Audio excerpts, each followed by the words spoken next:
সকালবেলায় ঘুম থেকে উঠে ব্রাশ করেই কিন্তু চলে এসেছি সোজা রান্নাঘরে। আর কাল রাতে দেখি বাবা অনেক কিছু নিয়ে এসেছে, তাই ভাবলাম যে সব কিছু গুছিয়ে রাখি।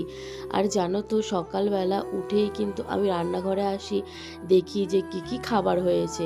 আর আজ সকালে কিন্তু ছিল এরকম আলু সেদ্ধ, ডালের বড়া, আর ছিল এরকম বরবটি বাটা।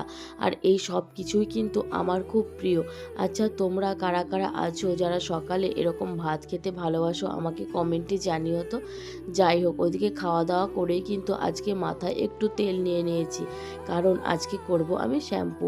আর এদিকে তো আমার শ্যাম্পু করা হয়ে গেছে, শ্যাম্পু করে এসেই কিন্তু স্কিন কেয়ার করে আবারও চলে এসেছি দুপুরের খাওয়া দাওয়া করতে। আর আজকে দুপুরেও কিন্তু আমার সমস্ত কিছু প্রিয় খাবার দাবারই হয়েছিল। আর তারপরেই একটু ফল কেটে নিয়ে ফলটা খাচ্ছিলাম। আসলে প্রত্যেক দিনই কিন্তু খাবার পরে আমি চেষ্টা করি একটু ফল খাওয়ার। টাটা সবাইকে।